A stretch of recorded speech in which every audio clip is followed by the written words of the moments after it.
Olá, sejam bem-vindos. Estamos aqui de volta com o canal Palavra que dá vida ao homem e hoje estamos com a lição da Escola Bíblica, lição de número 6, lição que está prevista para o dia 10 de maio, tá certo? E antes de tudo, antes de qualquer coisa, se você está chegando aqui agora, vai aqui no botão inscrever-se, inscreva-se no canal, dê o joinha que é para o YouTube saber que você gostou desse vídeo e para que ele recomende esse vídeo para mais pessoas. Compartilha nas suas redes sociais, compartilha com os amigos, com os familiares, coloca no grupo da família. Vamos juntos pregar a palavra de Deus e propagar o Evangelho de forma digital, tá bom? Então você é meu convidado, eu conto com a sua ajuda. Clica aí, é rapidinho, apertou, se inscreveu, ativa as notificações e acompanhe o nosso canal. Nós temos aqui vários vídeos semanais que vão com certeza de alguma forma ajudar você com uma boa palavra da parte de Deus, tá bom? Sem mais delongas, vamos para o vídeo. Lição de número 6, a condição dos gentios sem Deus. Então, antes de mais nada, a gente precisa entender o que é gentio. No mundo antigo, ele estava dividido para o povo de Israel de duas formas: gentios e judeus. Tudo que não fosse judeu era gentio, independente de nacionalidade. Se era romano, se era grego, se era bárbaro, se era filisteu, cananeu, eteu, jebuseu, egípcio, não importa. Se não fosse da nação de Israel, era chamado de gentio, tá? Então todo o ser humano que não tem nacionalidade judia, que não era pertencente a Israel, ele entrava no grupo de pessoas que era chamado de gentios, tá bom? Nosso texto áureo diz o seguinte: portanto, lembrai-vos de que vós, noutro tempo, ereis gentios na carne e chamados incircuncisão, pelos que na carne se chamam circuncisão, feito pelas mãos dos homens. Efésios, capítulo de número 2, verso 11. Verdade prática diz o seguinte: outrora sem Deus, por meio de Cristo, os gentios, ou seja, todos os que não eram judeus, se tornaram descendência de Abraão e herdeiros da promessa. Quero lembrar aos irmãos que Deus já havia dito a Abraão que na descendência de Abraão seriam benditas todas as famílias da terra. Então isso abraçaria tanto a judeus como não judeus, certo? Só que o povo judeu, a descendência direta de Abraão, era um modelo, era um molde, era uma sinalização para o mundo, era um precursor da glória de Deus na terra, o povo de Israel. Então, os gentios, que não eram descendência de Abraão, passaram a ser descendência de Abraão, não segundo a carne, não compartilham da mesma árvore genealógica, da mesma linhagem, mas, espiritualmente falando, são filhos de Abraão, herdeiros da mesma promessa que Deus fez a Abraão. Vamos lá. Leitura bíblica em classe diz assim: Efésios capítulo 2, versos do 11 ao 12, e Romanos capítulo 4, versos de 12 a 14. Diz: portanto, lembrai-vos de que vós no outro tempo eres gentios na carne e chamados incircuncisão, pelos que na carne se chamam circuncisão, feita pela mão de homens, que naquele tempo estáveis em Cristo, separados da comunidade de Israel, ou seja, do povo escolhido, chamado e eleito, e estranhos aos concertos da promessa, não tendo esperança e sem Deus no mundo. Por que eles estavam estranhos aos concertos da promessa? Porque eles não tinham conhecimento das promessas de Deus, da história de Israel, da história dos patriarcas, da Torá, dos profetas, dos mandamentos. Eles não tinham esse conhecimento. Então isso para eles não existia. Eles não conheciam, tá certo? Então para eles isso tudo era estranho. Eles estavam em um caminho paralelo a este que Israel percorria. Romanos 4,12 diz assim: e fosse pai da circuncisão, daqueles que não somente são da circuncisão, mas que também andam nas pisadas daquela fé que teve nosso pai Abraão, que tivera na incircuncisão. Lembre-se de que Abraão não foi sempre judeu. Aliás, nem judeu ele foi, né? Na verdade, Abraão, ele era de uma terra pagã, terra de Ur dos caldeus, né? E ele era do meio do povo gentil. Então ele é tirado dali e dali ele vai agora estabelecer um pacto, uma aliança com Deus. Então veja que o que é que o texto está dizendo? O versículo está dizendo que vamos lá, e foi pai da circuncisão daqueles que não somente são da circuncisão, ou seja, do pacto de Abraão após o chamamento, mas que também andam nas pisadas daquela fé, mesmo sem serem circuncidados. Verso 13, porque a promessa de que havia de ser herdeiro do mundo não foi feita pela lei a Abraão ou a sua posteridade, mas pela justiça da fé. Então são totalmente diferentes.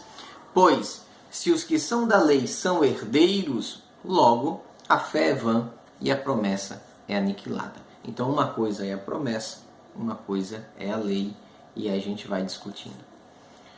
Muito bem. Nosso objetivo geral é esclarecer de que modo os gentios estiveram privados das promessas messiânicas, tá bom? A gente vai discutir isso aqui. Muito bem.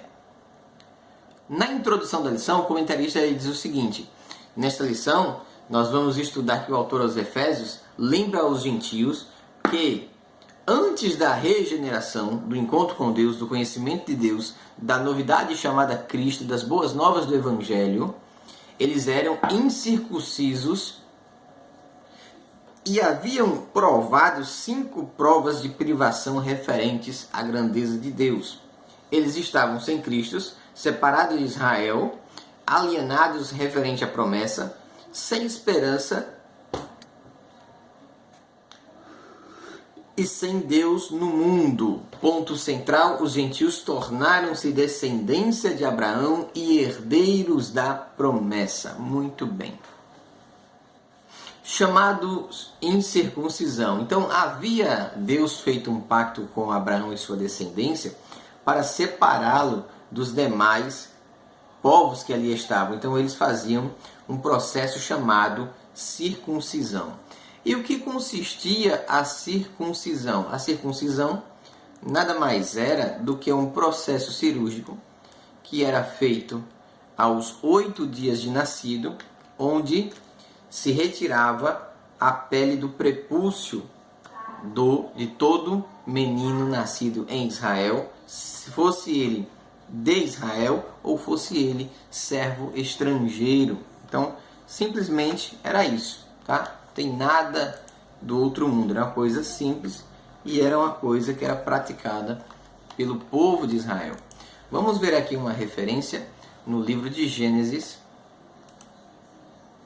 capítulo 17, verso 10 e 11, que diz assim: esta é minha aliança com você e com os seus descendentes, a aliança que terá que ser guardada. Todos os do sexo masculino entre vocês serão circuncidados na carne. Terão que fazer essa marca e serão o sinal da aliança entre mim e vós. Muito bem. Vamos dar sequência. Gênesis 17, 12. Vamos ver o que é que diz lá. Gênesis 17, verso 12, diz assim: da sua geração em diante, todo menino de 8 dias de idade entre vocês terá que ser circuncidado, tanto os nascidos em sua casa, quanto os que forem comprados de estrangeiro e que não forem descendentes de vocês. Então isso era uma prática para o povo de Israel, né? Abraão foi circuncidado na sua velhice e a sua descendência começou a ser circuncidada aos 8 dias de nascido. O próprio Cristo foi circuncidado conforme a lei. Então este era o pacto da circuncisão. O pacto da circuncisão era esse. Então o que acontece? todo o povo homem de Israel, toda a linhagem homem de Israel, ela era circuncidada. Então, qual era o significado religioso da circuncisão? Então, nós vamos ver aqui uma referência também no livro de Êxodo, capítulo de número 9. Deixe-me abrir aqui para os irmãos. Êxodo 19, 5, 6. Agora, se me obedecerem fielmente e guardarem a minha aliança, vocês serão o meu tesouro pessoal dentre todas as nações, embora toda a terra seja minha. A terra é do Senhor, os moradores são do Senhor, tudo é do Senhor. Mas ele está dizendo, se guardarem a minha aliança, se prosperarem nos meus concertos, nos meus pactos, nos meus mandamentos, nos meus estatutos, embora tudo seja meu, vocês serão o meu tesouro pessoal. Então era uma aliança com o povo de Israel. E o significado da circuncisão, ele é muito profundo e vai além da carne, além da cirurgia na carne, além da diferença física perceptível pela a separação do seu prepúcio. Ela tinha uma conotação espiritual também muito forte para o povo de Israel. Então, a circuncisão do coração é o outro tópico que ele vai abordar, né? Então, ele está dizendo que os gentios não eram circuncidados na carne, mas eles eram circuncidados no coração, e que uma não anularia a outra neste sentido, tendo em vista de que Deus, ele conhece os corações dos homens, e o fato de alguém ter nascido em Israel e ter sido circuncidado não dá salvação.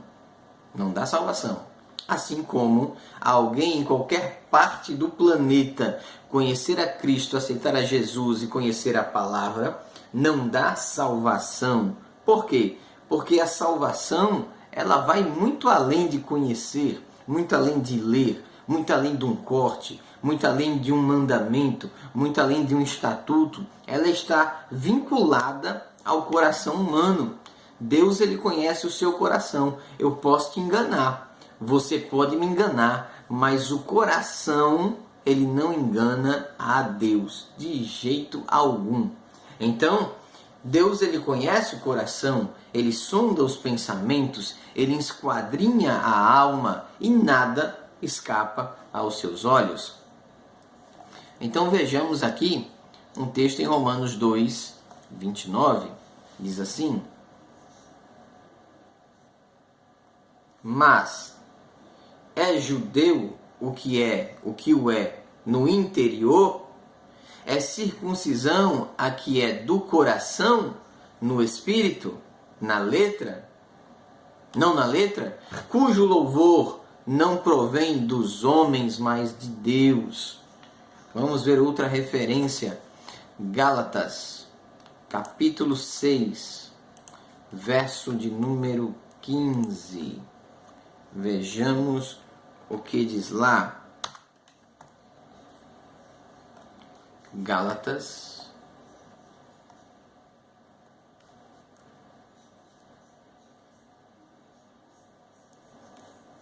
capítulo 6, verso 15. Porque em Cristo Jesus nem a circuncisão, nem a incircuncisão tem virtude alguma, mas sim o ser nova criatura. Veja que tanto para o judeu isto é importante, como para o gentio isto também é importante. Para o gentio, a circuncisão do coração; para o judeu, o seu costume, que vem de toda uma história, de todo um pacto, de todo um mandamento. Tem todo um histórico que gira em torno disso. Então é importante, mas veja, nem a circuncisão e nem a incircuncisão, diante de Deus, diante de Cristo, não vai fazer diferença alguma, mas sim o ser uma nova criatura. totalmente diferente. Tem gente que não é crente, tem gente que é disfarçado da igreja. Na igreja é crente, da paz do Senhor, fala com um, fala com o outro, abraça, pula, profetiza, sapateia, canta, prega, pula. Mas, quando você encontra com ele na rua, você se assusta. Você olha para o cara que você encontra na rua e você lembra do cara que você viu na igreja. E você imediatamente identifica que uma pessoa é totalmente diferente da outra, né? Então o cabo é tão miserável que o capeta não entra nele. É ele que entra no capeta e o cão sai doidinho. Então isso não salva. O ato cirúrgico não salva. O ato simbólico não salva. O que é que vai provar que o cidadão é salvo? O ser em Cristo uma nova criatura. Se você é em Cristo uma nova criatura, por quê? Porque o efeito salvífico na vida do homem transforma os frutos do homem. Ah, mas eu não posso andar na rua sem camisa? Pode. Ah, eu não posso andar na rua de todo jeito? Pode. Eu não posso andar mostrando o meu corpo na rua? Pode. Não deve, mas poder pode. Paulo diz: posso todas as coisas, mas nem tudo me convém, nem tudo é para mim, nem tudo eu devo fazer, nem em todo lugar eu devo estar. Então você tem que começar a amadurecer e ter esse tipo de discernimento. Ah, porque a roupa de crente, eu não gosto da roupa de crente, porque a roupa de crente é velha.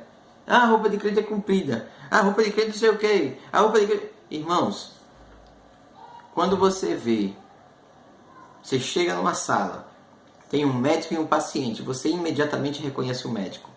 Porque a roupa dele diz que ele é médico. Ele está fardado para aquilo. Você chega no quartel, você reconhece o soldado. Você chega no corpo de bombeiro, você reconhece o bombeiro. Você chega em determinados setores, você reconhece a pessoa pela roupa que ela está trajando. A roupa salva? Não, mas ela é extremamente importante na identificação do povo que professa a fé cristã. A Bíblia Sagrada diz: vós mulheres, vesti-vos com honestidade e com pudor. E o mesmo vale para os varões. Honestidade e pudor, tá certo? Então, fica aí esse ganchinho para mim e para você. Muito bem. A circuncisão na nova aliança. Então, com a nova aliança feita na cruz do Calvário, através do sangue e da vida do Cordeiro, nós temos agora uma nova situação. Que situação é essa? Veja, o assunto gerou tanta polêmica entre judeus e gentios que foi necessário em Antioquia fazer-se debates calorosos referente a isso, que culminou no primeiro concílio da igreja em Jerusalém, conforme está lá em Atos, capítulo 15, verso 1 e 2. Vamos ver Atos, capítulo 15, verso 1 diz assim: então alguns que tinham descido da Judéia ensinavam assim os irmãos: se não vos circuncidardes conforme o uso de Moisés, não podeis salvar-vos. Isto é uma referência à lei mosaica, que é embasada na linhagem ou na promessa ou no pacto abraâmico, né? Então Moisés seguiu a cartilha, ok.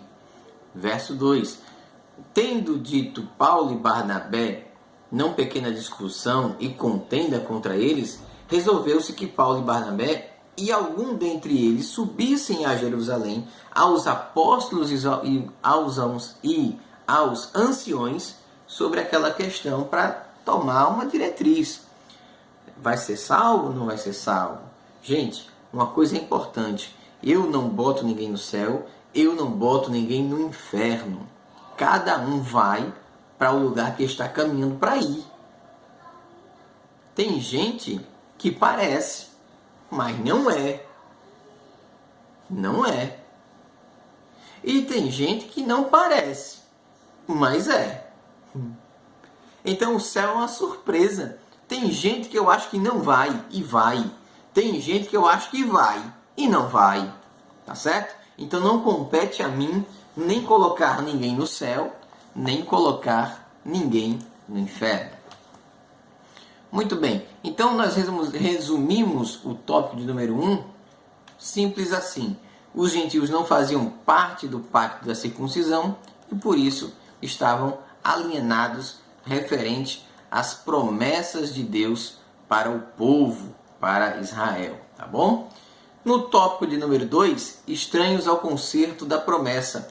Nessa parte da epístola, Paulo ele vai apontar como estava a situação gentílica, ou seja, de todo o restante do mundo em relação às promessas de Deus feitas a Israel. Muito bem. Então ele vai começar dizendo assim: uma vida sem Cristo. Os gentios tinham uma vida sem Cristo, sem Deus, sem promessas, sem estatutos, sem moralidade. Eles não tinham isso daí. Então, vamos ver um texto aqui em João 4, 22. Evangelho segundo escreveu São João, capítulo de número 4, versículo de número 22. Vós adorais o que não sabeis, nós adoramos o que sabemos, porque a salvação vem dos judeus. Então, havia uma adoração moldada na ignorância por parte dos judeus. Se nós olharmos para as culturas e primeiras civilizações do passado, nós vamos ver que os cultos pagãos, eles muitas vezes eram impregnados de sacrifícios humanos. Sacrificava-se pessoas, crianças, para os deuses daquela época, que era entendido que era o que se deveria fazer para agradá-los e ser abençoados por eles, né? Então, inúmeras civilizações antigas faziam isso, como por exemplo os astecas praticavam esse tipo de ritual também. Vejamos um texto em Hebreus 8, do 8 ao 10. Hebreus, capítulo de número 8, do 8 ao 10. Diz assim: porque, repreendendo-os, lhes diz: eis que virão dias, diz o Senhor, em que com a casa de Israel e com a casa de Judá estabelecerei uma nova aliança, não segundo a aliança que fiz com seus pais, no dia em que os tomei pela mão para os tirar da terra do Egito. Como não permaneceram naquela minha aliança, eu para eles não atentei, diz o Senhor. Porque esta é a aliança que depois daqueles dias farei com a casa de Israel, diz o Senhor. Porei as minhas leis no seu entendimento e em seu coração as escreverei, e eu lhes serei por Deus e eles me serão por povos. Então, é uma nova aliança, um novo concerto.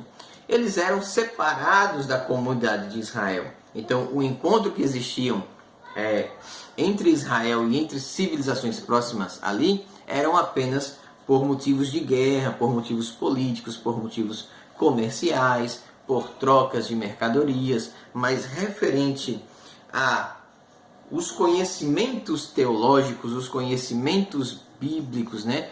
Lembrando que Bíblia é uma palavra nossa, né? Nova, vem do grego biblos, né? Significa coleção de livros, não daquela época, né? Mas eles eram estranhos a toda a história divina que girava em torno de Israel. E aí ficava um pouco complicado para que eles pudessem conhecer as promessas de Deus, tá bom? Vejamos um texto também em Romanos 9:4. Que são israelitas, dos quais é a adoção de filhos. Então a salvação de fato vem por Israel. É de lá que vem o Messias, é de lá que vem as promessas, é de lá que emana o conhecimento de Deus, tá bom? Então, os gentios eram totalmente estranhos a essas promessas. Eles eram também alienados aos pactos das promessas. Eles não conheciam o advento do Messias, eles não conheciam o pacto mosaico, o pacto abraâmico, eles não conheciam o pacto davíntico, eles não conheciam nenhuma diretriz referente a Deus ou a Cristo ou às profecias, absolutamente nada. E aí ficava difícil para que eles tomassem parte dessa gloriosa herança. Muito bem. Síntese do tópico de número 2 diz o seguinte: a antiga condição dos gentios era desoladora. Viviam sem Cristo, estavam separados de Israel e estranhos às promessas. Veja, era a condição do passado. Mas a condição do presente, ela direciona a humanidade, ela direciona um mundo gentílico a um futuro glorioso com a nação de Israel, com os filhos de Deus, diante do tão adorado e exaltado Cordeiro de Deus. Mas isso é uma escolha que cabe a você. Exclusivamente a você. A nação de Israel nos revelou a palavra escrita, Cristo nos revelou a palavra encarnada, o conhecimento de Deus chegou até você em algum momento e você precisa tomar uma decisão, aceitá-lo ou não aceitá-lo, escolhê-lo ou não escolhê-lo.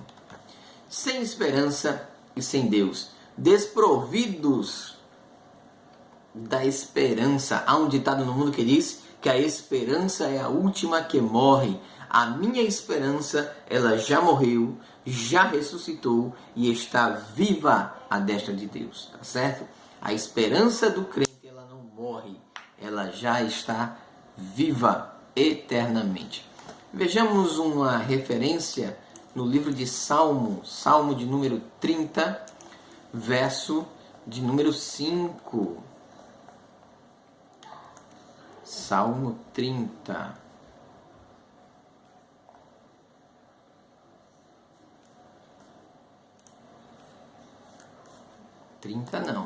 Salmo 130, 5. Aguardo ao Senhor, a minha alma o aguarda, e espero na sua palavra. Né? Veja, isso é esperança, aguardar, esperar, confiar, crer que irá acontecer a providência de Deus. Muito bem.